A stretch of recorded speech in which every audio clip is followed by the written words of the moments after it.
Hello everyone. आज हम पढ़ने जा रहे हैं अध्याय 8 का पार्ट 2। और आज पार्ट 2 में हम क्या पढ़ेंगे? आज हम पढ़ने जा रहे हैं गति के नियम के बारे में, जिसमें आज हम पढ़ेंगे गति का प्रथम नियम। गति के नियम क्या होते हैं? गति के नियम को पढ़ने से पहले हमें यह जानना होगा। Just wait. गति के नियम। गति के नियम जो है वो आइजक न्यूटन, वो एक साइंटिस्ट, उन्होंने दिए। गति के नियम में आइजक न्यूटन द्वारा यह बताया गया है कि किस तरह से बल और गति जो होता है वो एक दूसरे से इंटरकनेक्टेड होते हैं। वो किस तरह से ये जो है कार्य करते हैं। लेकिन आइजक न्यूटन के गति के नियम को पढ़ने से पहले भी कुछ साइंटिस्ट हुए जिन्होंने गति को एक्सप्लेन करने की कोशिश की थ्रू एक्सपेरिमेंट। तो उनमें से सबसे पहले हमें एक साइंटिस्ट को पढ़ना है और वो है गैलीलियो। गैलीलियो एक साइंटिस्ट थे जिन्होंने एक एक्सपेरिमेंट किया। और उस एक्सपेरिमेंट के बेस पे उन्होंने कुछ निष्कर्ष निकाले। उन्होंने क्या किया? उन्होंने जो वस्तु ली कुछ, और उन वस्तुओं को किसी आनत तल। देखो, आनत तल का मतलब होता है एक स्लाइडिंग सरफेस होना, ठीक है। इस तरह से हमने स्लाइडिंग सरफेस देखा होता है, उसको ही हम आनत तल कहते हैं। तो उस आनत तल पर उन्होंने कुछ वस्तुएं ली और वस्तुओं को लुढ़काया और उनकी गति को ऑब्जर्व किया। उनकी गति को ऑब्जर्व करने पर उन्होंने कुछ निष्कर्ष निकाला। और उस निष्कर्ष में उन्होंने इस निष्कर्ष पर वो पहुंचते हैं कि जब तक कोई बाह्य बल किसी वस्तु पर कार्य नहीं करता है। मान लो कोई वस्तु थी जो गति कर रही थी, तो जब तक उस पर कोई बाह्य बल कार्य नहीं करेगा, वस्तु एक निश्चित गति से चलती है। ठीक है। तो ये हमने पहले वाले लेक्चर में पढ़ रखा है। हमने समझा था कि एक वस्तु की गति को बनाए रखने के लिए किसी असंतुलित बल की जरूरत नहीं पड़ती है, बल्कि हमें ये चाहिए कि वस्तु अपनी निश्चित गति में तब तक चलती रहेगी जब तक कि उस पर कोई बाह्य बल कार्य ना करे। ठीक है। तो ये जो निष्कर्ष था वो गैलीलियो ने ही निकाला था। लेकिन हमें देखते हैं अब कि उन्होंने एक्सपेरिमेंट आखिर किया क्या था। तो उन्होंने जो एक्सपेरिमेंट किया था, उन्होंने, आप देखेंगे फर्स्ट वाले डायग्राम में, तो यहाँ पर एक अनंत तल लिया गया है, एक स्लाइडिंग सरफेस यहाँ पे लिया गया है। और यहाँ पे हमारे पास है एक कांच की गोली। उन्होंने क्या करा, इस कांच की गोली को इस तल पर उन्हें लुढ़काया। उन्होंने ये ऑब्जर्व किया कि जब उन्होंने इसको यहाँ पे लुढ़काया, तो ये जो कांच की गोली थी वो एक गति करती है, और उसकी जो गति है उसका वेग जो है काफी बढ़ जाता है। ठीक है, हम खुद भी ऑब्जर्व करेंगे। हमने एक स्लाइडिंग पोजीशन ली और यहाँ से हम कुछ लुढ़काएंगे तो बहुत स्पीड की गति से जो है वो नीचे जाती है। ऐसा क्यों होता है, आप इसको सोच सकते हैं। बी वाले केस में अगर हम देखें तो यहाँ पे अगेन एक स्लाइडिंग सरफेस है, लेकिन यहाँ पे जो जो कांच की गोली है वो ऊपर की तरफ गति कर रही है। ऊपर की गति करते हुए उन्होंने ये ऑब्जर्व किया कि जब ये बॉल ऊपर की ओर गति करती है तो इसका जो वेग होता है वो कम हो जाता है। ठीक है। तो आप देख सकते हैं कि फर्स्ट वाला जो केस था उसमें से गति जो है वो काफी ज्यादा बढ़ जाती है। ऐसा क्यों होता है? ऑफ कोर्स इसका कोई बल था जिस बल के द्वारा इससे इसमें गति करवाई गई थी। लेकिन होता क्या है कि एक गुरुत्व बल भी होता है जिसको नीचे खींचता है। और गुरुत्व बल के कारण जिसका मान जो है ज्यादा हो जाता है हमारे बल से, तो इसकी स्पीड जो होती है वो काफी ज्यादा बढ़ जाती है। सेकंड केस में हम देख सकते हैं कि यहाँ पर ऊपर जाते हुए जो है यहाँ पे कुछ ना कुछ घर्षण बल यहाँ पे लग रहा होगा, जिसकी वजह से इसकी गति जो यहाँ पे कम हो जाती है। अब हम देखते हैं सी वाले ऑप्शन को, सी वाले जो यहाँ पे है डायग्राम। इसमें उन्होंने क्या करा, यहाँ पे उन्होंने लिया द्वि आनत तल, यानी दो आनत तल यहाँ पे लिए गए हैं। फर्स्ट हमें ये देखना है कि ये जो है एक आनत तल ये वाला, और ये ब्लैक कलर से जो आप देखेंगे उसमें एक दो आनत तल है इस तरह से। ठीक है। तो उनका जो कोण है, जिस एंगल से वो रखे गए हैं वो बिल्कुल सेम है। यानी जिस जिस पोजीशन पे ये खड़ा है उसी पोजीशन पे इस तरफ ये खड़ा है, बिल्कुल सेम है। ठीक है। तो यहाँ पे क्या किया गया, इसी एक कांच की गोली को यहाँ से गिराया जाता है, लुढ़काया जाता है। और यहाँ पे ऑब्जर्व किया गया कि जब ये कांच की गोली यहाँ से लुढ़कती है तो वो लुढ़कते लुढ़कते अपने आप ही यहाँ तक वो पहुंच जाती है। ठीक है। हाँ, तो एक उन्होंने एज्यूम किया यहाँ पे एक चीज कि ये जो आनंतर लिया गया है वो फ्रिक्शन लेस है। यहाँ पे कोई भी फ्रिक्शन फोर्स यहाँ पे काम नहीं कर रहा है। तो फ्रिक्शन फोर्स यहाँ पे काम नहीं कर रहा है, ये ऑब्जर्व किया गया है। देखो, फ्रिक्शन फोर्स को एब्सेंट मानने का रीजन यहाँ पे ये है कि कोई भी इस पर असंतुलित बल यहाँ पे कार्य ना करे, अनबैलेंस्ड फोर्स यहाँ पे कार्य ना करे। ठीक है। तो इस तरह से एक गेंद ली गई और इसको यहाँ पे लुढ़काया गया, तो ये ऑब्जर्व किया गया कि गेंद जो है जिस दूरी पर यहाँ पे थी उसी दूरी तक यहाँ तक वो पहुंच जाती है। फिर उन्होंने धीरे धीरे इसके एंगल को कम करते गए, यानी कि इस तरह से ये तल था तो इसके एंगल को धीरे धीरे वो कम करते गए उन्होंने, और सीधे जो है एक बार ऐसा सरफेस भी यहाँ पे बन जाता है। तो हम देखेंगे कि गोली में वही होता है, वो जो है अगेन यहाँ तक पहुंच जाती है अपने आप मोशन करते हुए। और इस तरह से होता है, ठीक है। तो यहाँ पर कुल मिलाकर ये निष्कर्ष निकाला उन्होंने कि गोले की गति जो है वो बनी रही, गोले की गति रुकी नहीं, क्योंकि वहां पर फ्रिक्शन, कोई भी फ्रिक्शन जैसा फोर्स कोई भी वहां पे प्रेजेंट नहीं था, यानी कोई भी असंतुलित बल वहां पे कार्य नहीं कर रहा था। तो भी वो उस निष्कर्ष पे पहुंचे थे जो अभी हमने डिस्कस किया। तो उन्होंने ये ज्ञात किया कि गोले की गति को बदलने के लिए ही हमें एक असंतुलित बाह्य बल की आवश्यकता होती है। गोले की गति को बनाए रखने के लिए हमें किसी नेट बाह्य बल की आवश्यकता नहीं होती है, जो भी अभी अभी हमने एक्सपेरिमेंट में देखा कि गोली एक निश्चित वेग से गति कर रही थी। लेकिन वास्तविक अवस्था में, व्यावहारिक अवस्था में एक शून्य असंतुलित बल जो प्राप्त करना होता है वो कठिन होता है, क्योंकि हम देखेंगे कि कुछ ना कुछ एक फ्रिक्शन फोर्स, एक घर्षण फोर्स या किसी अन्य प्रकार का फोर्स वहां पे जरूर कार्य कर रहा होता है हमारे व्यावहारिक जीवन में, हमारे दैनिक जीवन में, ठीक है। तो ये था गैलीलियो का एक्सपेरिमेंट जो भी हमने समझा। अब हम बात करते हैं आइजक न्यूटन के प्रथम नियम के, या फिर गति का प्रथम नियम।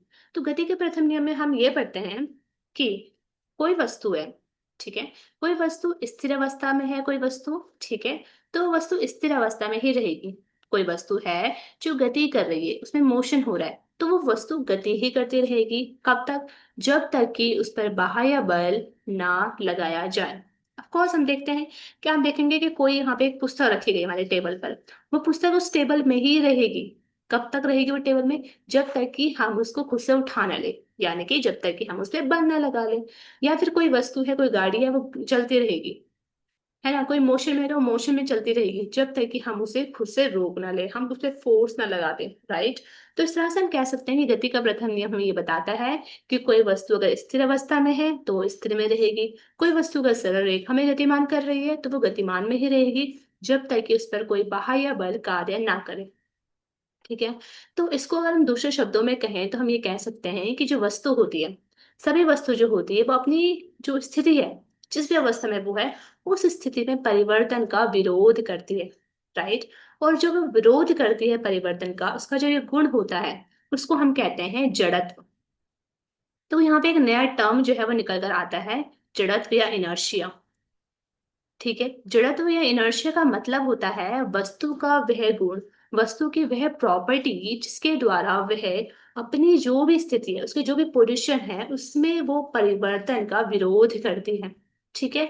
इसी को हम कहते हैं जड़त्व, और इसी के लिए हम कह सकते हैं कि जो गति का प्रथम नियम होता है उसको हम जड़त्व का प्रथम नियम भी कहते हैं, ठीक है। तो इस तरह से हमने देखा कि गति का जो प्रथम नियम होता है उसको हम जड़त्व का नियम कहते हैं, और जड़त्व का नियम का तात्पर्य ये होता है कि कोई वस्तु जिस अवस्था में है वो उसी अवस्था में रहती है, जब तक कि उस पर कोई बाह्य बल कार्य ना करे। ओके, तो ये हो गया गति का प्रथम नियम। इसको हम एग्जाम्पल के थ्रू समझते हैं कि स्थान पर हम कैसे इसको समझते हैं, ठीक है। लेट्स सी, हमें एग्जाम्पल लेते हैं किसी मोटर गाड़ी में यात्रा करते समय, ठीक है। हम सभी ने कभी न कभी किसी मोटर गाड़ी में यात्रा करी होगी, चाहे आपने बाइक में करी हो या बस में करी हो, किसी भी व्हीकल में करी हो, वहां पे आप इस इंसिडेंट को होते हुए देख सकते हैं, ठीक है। तो सबसे पहले मेरे समझाने से पहले आप उसको, जो ये आपको दिखाई देगी वीडियो, उसको आपको ऑब्जर्व करना है, जस्ट वेट।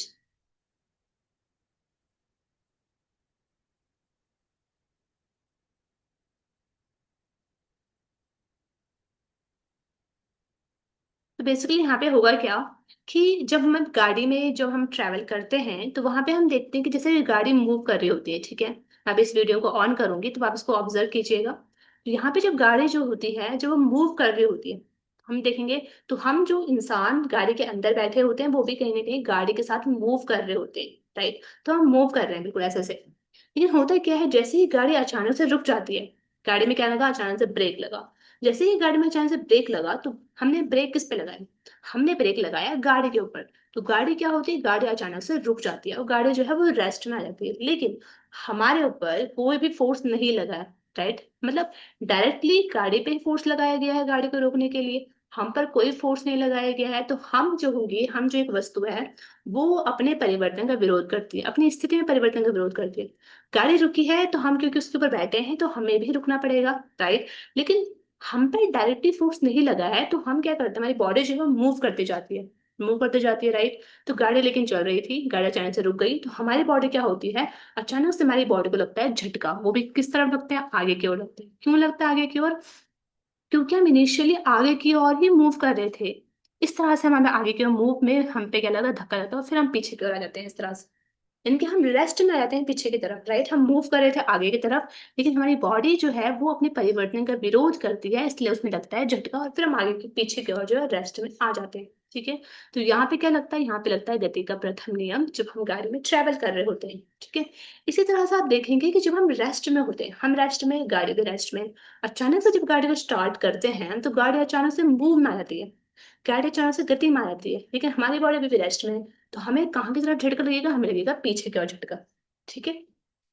तो यहाँ पर जो है गति का प्रथम नियम यहाँ पे कार्य करता है। Just wait, let me।